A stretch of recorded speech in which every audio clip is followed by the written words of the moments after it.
Hello friends.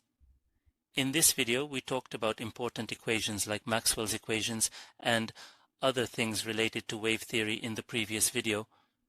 Here I will again provide fundamental information, and after covering these very basic topics that are quite useful to us, I hope to move on to solving questions. First of all, how is a wave expressed? That is very important for us. A wave, friends, is something that is not explained much to you. These are points that are often overlooked with the assumption that you will understand them. However, if you do not provide this information to a student, they will start to fall behind from the very beginning. In order not to fall behind and to understand the logic of the event, I chose a very general wave representation in the direction of the electric field. However, the direction I mentioned refers to the wave, and I wrote E here, but I could have also written the magnetic field here. This situation consists of the phase information that indicates in which direction the amplitude, which we refer to as magnitude, changes, and how the wave progresses. Rewrite them here. If we separate these three parts as EZ, A0, and the exponential part, EZ here gives us the direction in which the amplitude, which we refer to as polarization of the wave, changes. It also provides information about the direction in which the wave is progressing. For example, I know how to write R, etc. If you have any gaps in the sections of the electromagnetic theory course, please try to fill them in from there, at least by watching the first videos. The first 5 to 6 videos. E here represents the directions we are related to R. For example, let me give an example. If I have chosen that the amplitude changes in the EZ direction here, for example, assume I have drawn something like this in 2 dimensions. Let's say the direction of progression of this wave is along the x-axis and the z-axis is on this side. For example, if we have a wave like this, let's say we have a wave progressing like this. In which direction is this propagation direction essentially going? Look, it is always going towards the value we call x here. Look, it is always going towards x here. And pay attention. What is the amplitude that we call? The peak point of this, for example, is an amplitude point. So what do you call this point? Let's say it is A0. You would say A0 represents this. And if I were to ask you to express this electric field, you would say that this electric field actually takes its name from here. If I place the vector sign here in the z direction, I must indicate its direction, whose amplitude, that is the magnitude we call amplitude, is changing in which axis? It is changing in the z direction. I took the maximum at the magnitude of A0 from here, and afterwards as e to the power of minus j k x.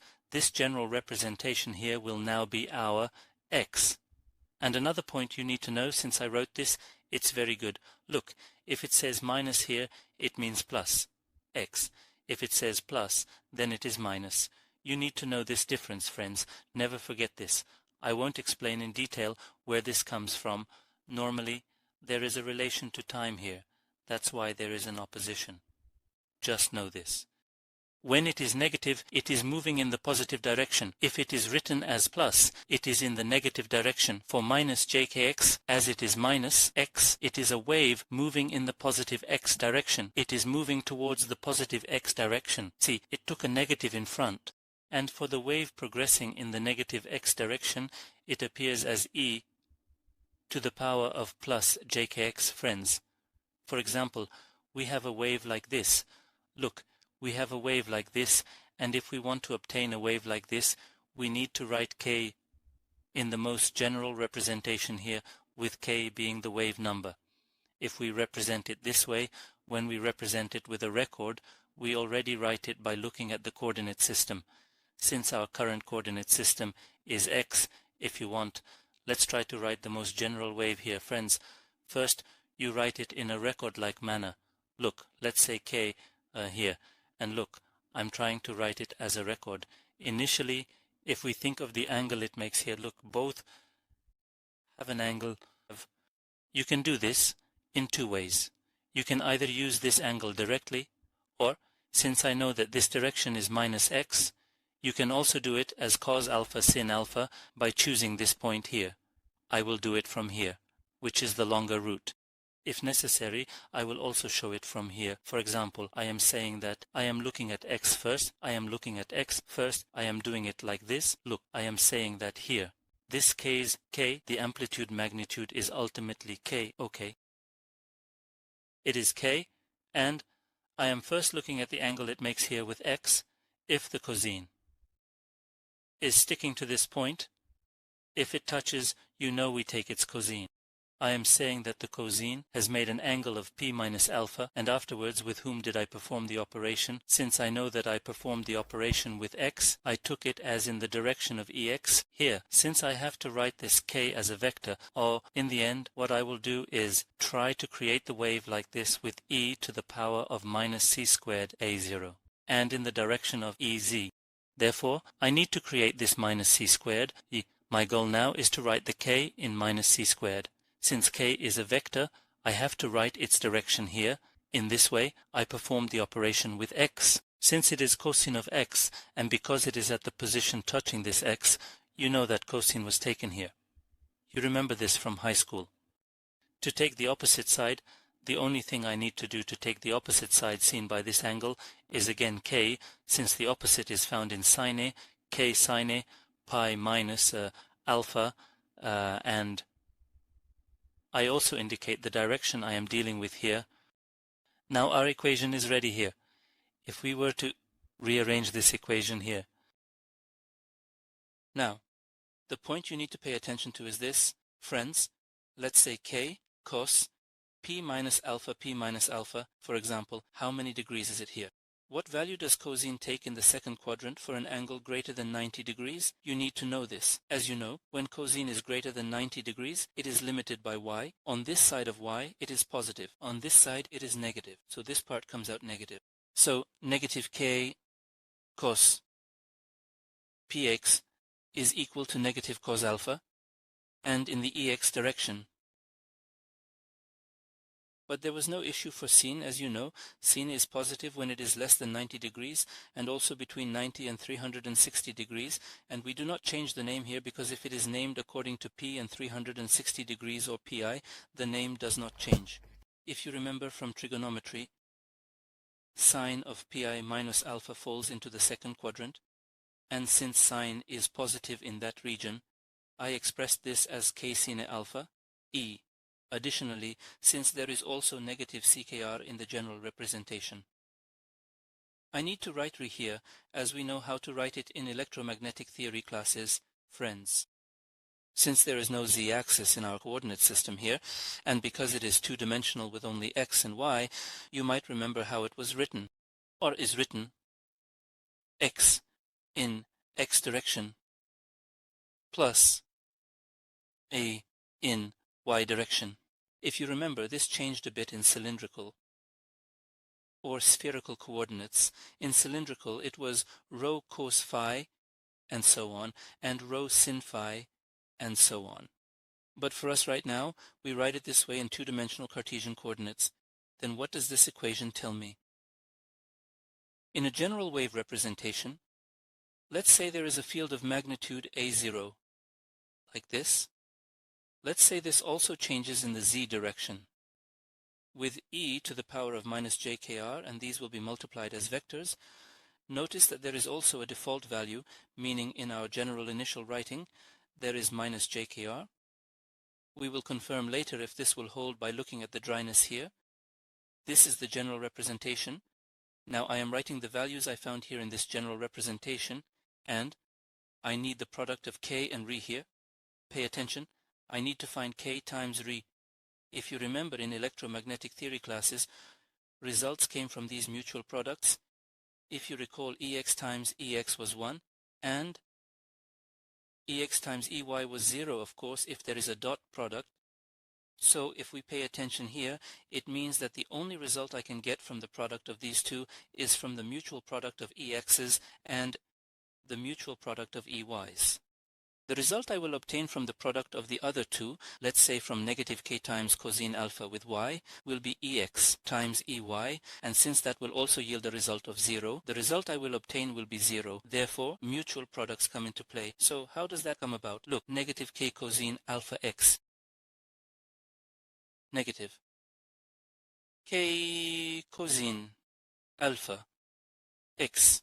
The only result that will come from here is ex times x, negative k cosine alpha x, negative k cosine alpha x, and from here the mutual product of the ey's will come. So what will happen? Plus k sine alpha e. Let me put a dot here so that you don't mistakenly think these are connected with alpha and minus, so I placed a slight dot like this. In fact, in the future, k cos alpha will automatically be written as small kx times x. Here, k sin alpha will be directly written as key to indicate its direction. I will show this a little later. There is also a related example coming up. If we continue from this, friends, look what it says to me. In fact, let's say this for k cos alpha already. It looks nice too.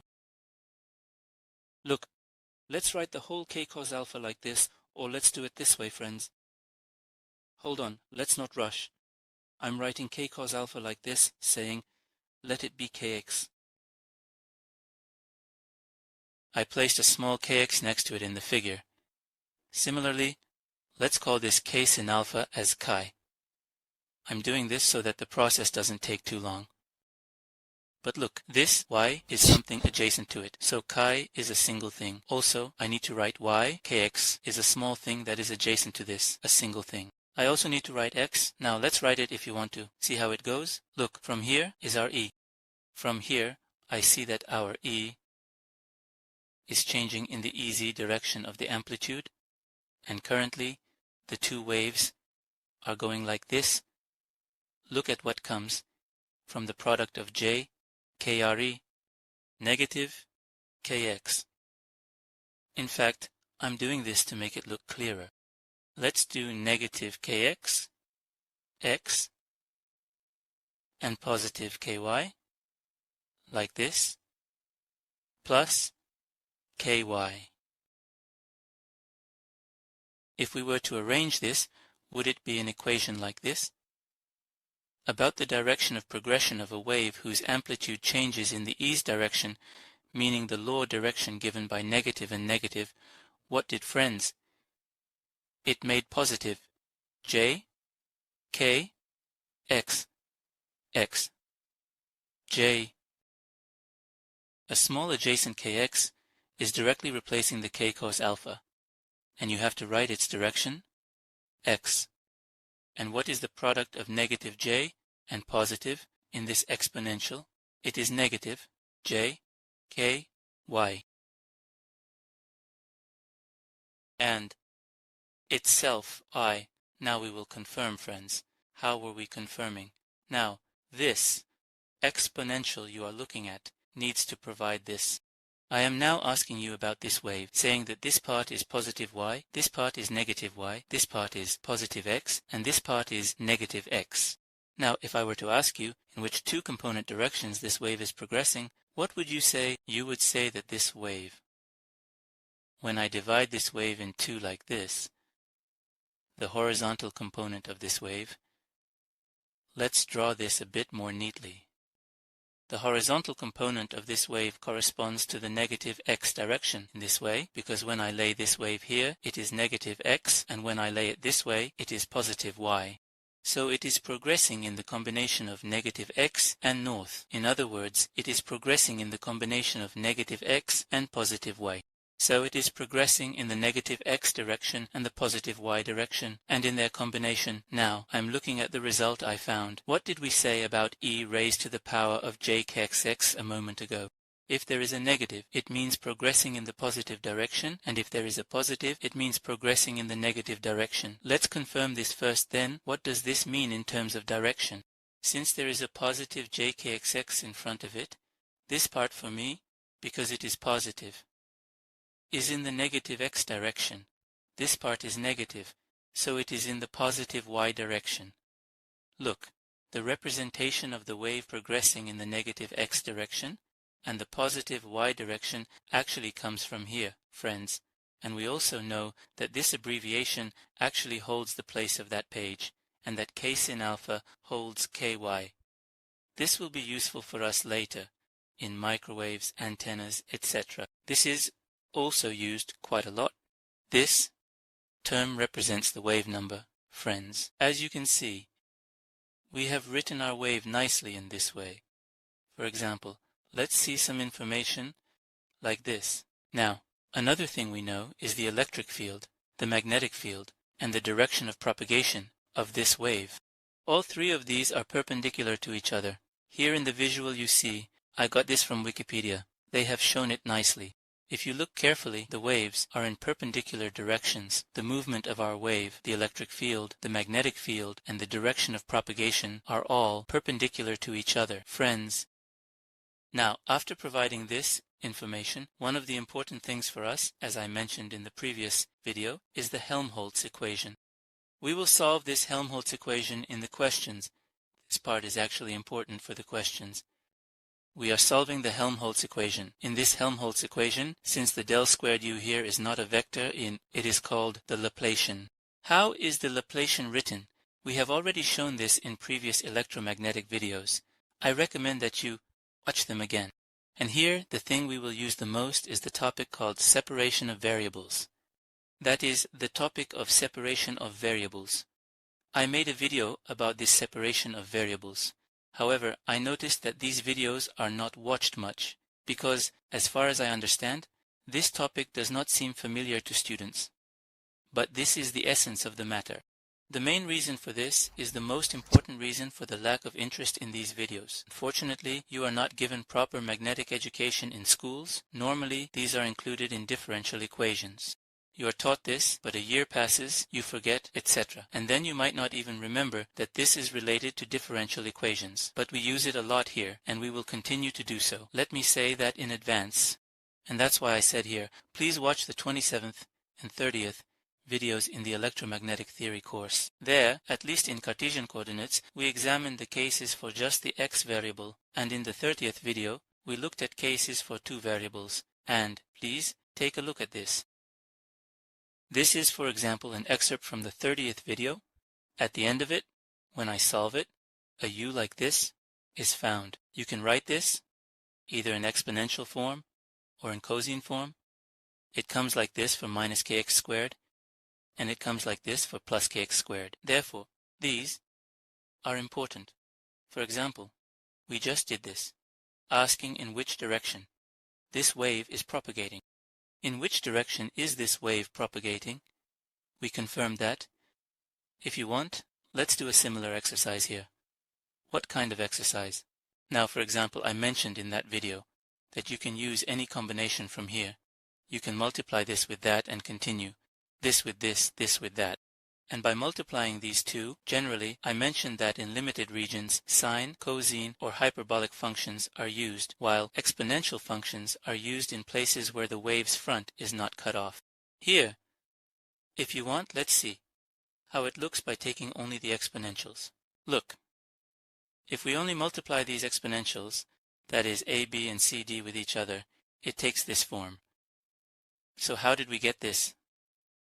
Look again. I did it like this. I multiplied this with that. I multiplied this with that. I multiplied this with that. I multiplied this with that. Multiply 2, 4 from two situations. So how does it come? I first multiplied this with that. I multiplied A with C. I said, let it be new A. I said to multiply A with D. I said, let it be new B. I multiplied B with C. Let there be a new C. In the end, I don't know the coefficients here. I don't have to know them for now. Therefore, after doing this, pay attention. The negative kx, look, kx actually holds a situation like k cos alpha, similar to the situation we just presented above. Look here, it actually holds something like k cos alpha. We said, let it be kx. Look here, we also said, let it be key here. Actually, it's related to those as well. Now here, for example, minus x, minus k, minus ck, yay, there will be 4 variations from these products, minus, minus, minus, plus, plus, minus, and plus, plus. Now, for example, you just learned how it is done here, which direction represents what. You understood that plus ckx is in the negative direction, and minus ckx is in the positive y direction. We provided the information if you want. Let's do this now. There are 4 field directions here. There are 4 directions that we call direction. I prepared it this way. Look, my question to you is this. This is one thing. There are 4 situations here. There are 1, 2, 3, 4 situations. There are 4 field directions here. There is the direction of wave propagation. My question to you is this. Let's match them now if you want. So, which one of these? Which one is A, B, C, or D? Which one is 2, 3, or 4? Let's take a look at this. For example, let's think about one here. Now look, friends, which direction is this one in? It's in the positive X and positive Y direction, right? If I break this one into its components, what do I find like this? What would be the horizontal component moving in the positive X direction, and the vertical component? The vertical component would also be in the positive Y direction, positive X and positive Y. So which one of these gives me positive X and positive Y, friends? Which one of these gives the direction of progression? Of course, the opposites. Because what did we say here? Look. Let's take a look actively. Look, if it's negative, it's in the positive direction. And if it's positive, it's in the negative direction. Let's see this information again. Let's apply this. So what am I saying to you? I'm saying that the one giving plus x plus y is the negative, meaning the first direction here. Here is our number 1 movement direction. This represents it. The part that is highlighted here represents the number 1 movement direction. So, if we pay attention to the 2 here, what can we say for this 2m? Look, again, while going in the positive part of x, it is going in the negative direction for y. I'm not drawing it like this anymore. I think you can see it clearly. Now I'm asking you, which one is plus x minus y? Look at plus x minus y. I saw the minus. I said plus x. I saw the plus. I said minus y. I said minus. I said plus x. So this is the second movement direction. Friends, let's continue afterwards. For example, let's look at 3. In which direction is 3, friends? Here, 3 is in the minus x direction. Here, in the plus y direction for y. Which of these is in the minus x plus y direction? In the minus x direction plus y direction. Therefore, this is also 3. Afterwards, let's look at 4. What can we say for 4? 3 is already in the third quadrant of trigonometry, which is the part where both are negative. So both are negative, but this time what will I look for? The movement in the negative direction for both means that the exponentials here both have a positive sign. Yes, I see that both are positive here. Therefore, this indicates the 4th one. I think it was a good example. To understand a nice wave, well, after doing this, friends, I want to talk about one last thing. We have the continuous first equation. Why is this continuous first equation important? The continuous first equation is important in this view. I had explained in the first lesson how an electromagnetic wave is formed. If you remember, this electromagnetic wave changes with time if there are charges. If it changes over time, there are charges. And I had shown it to you like this. I had drawn an AC signal, which you know changes over time. Let's say we have an antenna like this. It starts radiating from this antenna and so on. We were seeing the magnetic field D perpendicular to the electric field, which again creates an electric field, showing the propagation of energy. But what was the key point here, friends? Here, look, there must be a time-dependent change. There must be a time-dependent change so that there is current here. The electromagnetic wave was formed from the time-dependent change of the charges here.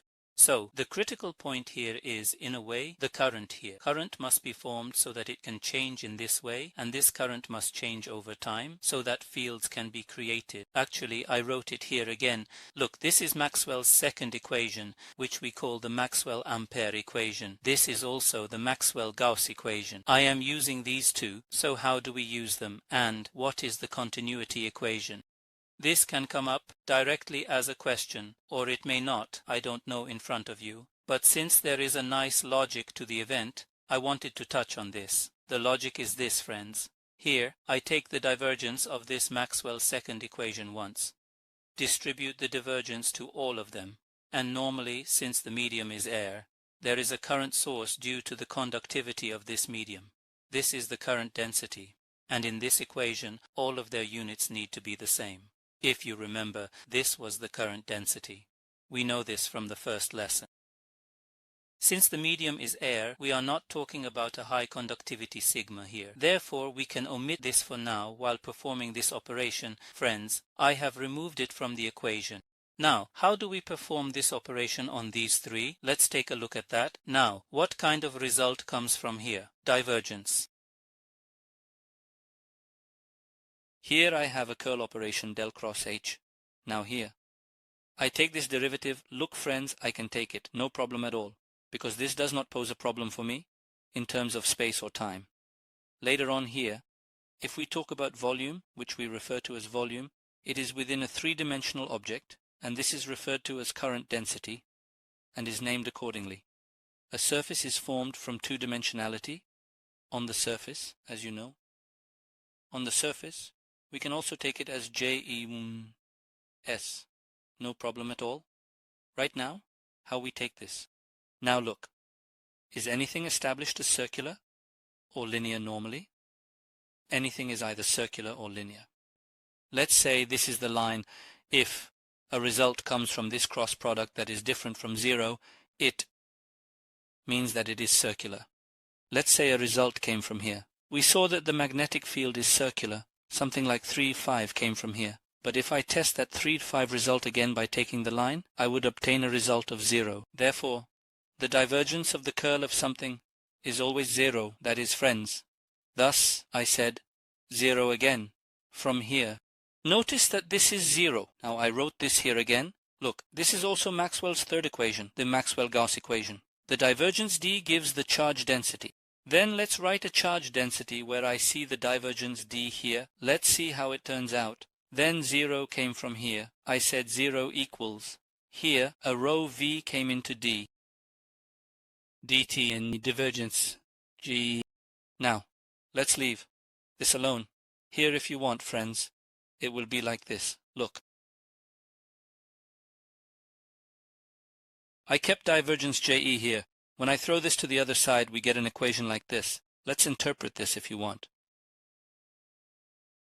Look, this actually explains something very general that we know, which is that it says, friends, for a current to form somewhere, or the density already has a derivative with respect to a certain place in front of it. If we multiply this by the place, we get rid of the density. It actually turns into the opposite thing. It directly turns into the current itself. I can call this a kind of current.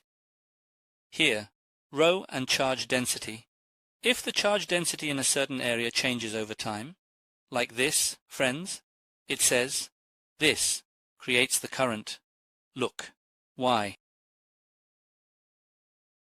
Conclusion. I was saying that the right side is generally written as an equation for the result, but in Maxwell's equations or similar equations, the reason and result switch places a bit, friends. Even if I wrote this differently, I would still need to read the reason from here. And the general representation of this equation is like this. It says that if the charge density changes over time at a certain point, it mentions the charge density E. For example, we have charges like this, Qs. If these Qs, let's say, move towards the X side, if they move in that direction over time. And the minus here actually gives us one of the most fundamental pieces of information. If the charges change over time at a certain point, let's say they flow towards this side over time. On the other side, a reverse current will form. This is where we say that the direction of current is opposite to the fundamental charges. It actually comes from the divergence of Maxwell's second equation like this. This is a nice proof, and the continuity equation is also quite important. Again, the necessity of time-dependent changes for the continuity of electromagnetic waves, etc. It provides us with this information. I wanted to mention this because I think it is important, friends. We are thinking of continuing with another problem-solving session. After this, hopefully. Let's see. I hope this video has been useful for you. I think it was important to better understand the fundamental concepts. Hopefully, we are thinking of starting with another video, especially with problem solving. Looking forward to seeing you in another problem solving session. Goodbye, friends.